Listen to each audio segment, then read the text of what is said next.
Why hello there, Tinker Nerds. Let's talk about the Raspberry Pi Compute Module Quattro. This little straight shooting rectangle is the smallest, most powerful entry into the RPCU. But unfortunately, it's probably not for you. With no visible ports or connectors, this Pi ain't for entry level users. Then who's it for then, Tinker Dude? Inquiring minds want to know. Well, let's make like a gentleman goose thief and take a gander because it is Tinker time.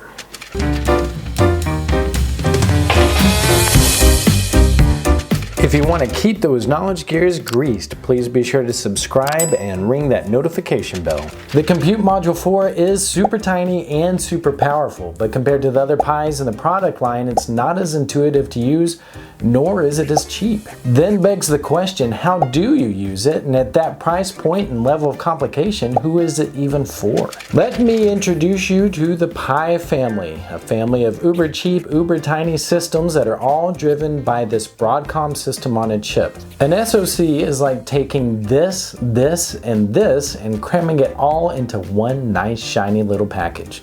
Most of you may be more familiar with this Pi, the flagship Model B series. It's got connections for monitor, Ethernet, mouse, keyboard, Wi-Fi, SD storage, camera, everything you need to run this as a tiny computer.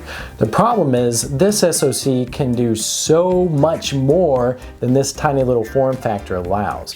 So to be able to show off what it can do, it's going to need a lot more space and a lot more room to grow.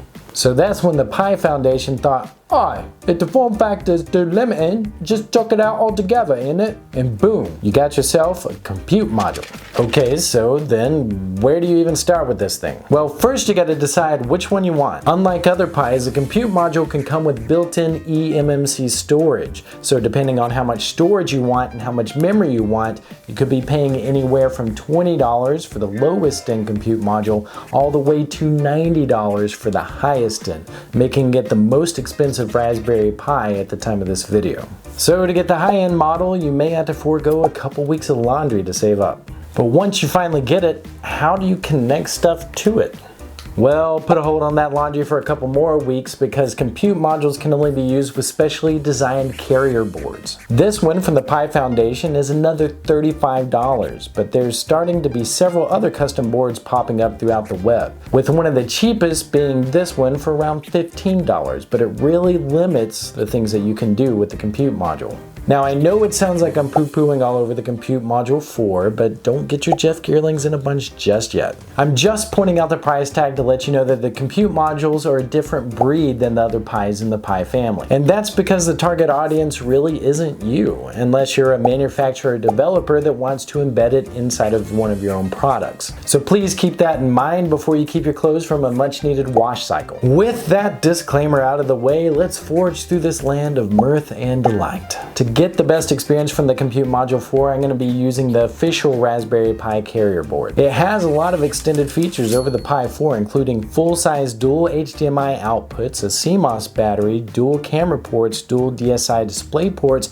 and most famously a PCIe port for PCIe cards. Imagine that it's just a supercharged Pi 4 board on steroids. It's made to show the extent of what the Compute Module can do so that if you're a developer or manufacturer, you can pick and choose which features you want in your product. So we're just going to pop our compute module into this bad boy and make sure that it's facing the right direction and that the holes are lined up. After that, the process for booting it up isn't too dissimilar from the other Raspberry Pis. Grab an 8GB or larger micro SD card of your choice and burn the Raspberry Pi OS image onto it. When it's done, insert it into the carrier board along with a keyboard, mouse, HDMI, and power. And just please note that even though the carrier board has a micro USB port, it cannot be powered from that port. It can only be powered by a 12-volt barrel connector.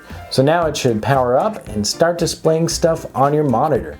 And that is it. It's everything a Raspberry Pi could be if it wasn't limited by its form factor. And it adds a lot more desktop computer type features that the Raspberry Pi hasn't before. So while it's not particularly tailored for newcomers, it's still really cool to mess around with, especially if you're a manufacturer or developer. If you want to learn more about what the Compute Module is capable of, feel free to check out Jeff Gearling's channel and stay subscribed to my channel for Compute Module projects in the future. What would you like to see me do with it? What would you do with it? Let me know in the comments below. You can click here to watch more videos like this, and please remember to support me by sharing, liking, subscribing, or commenting.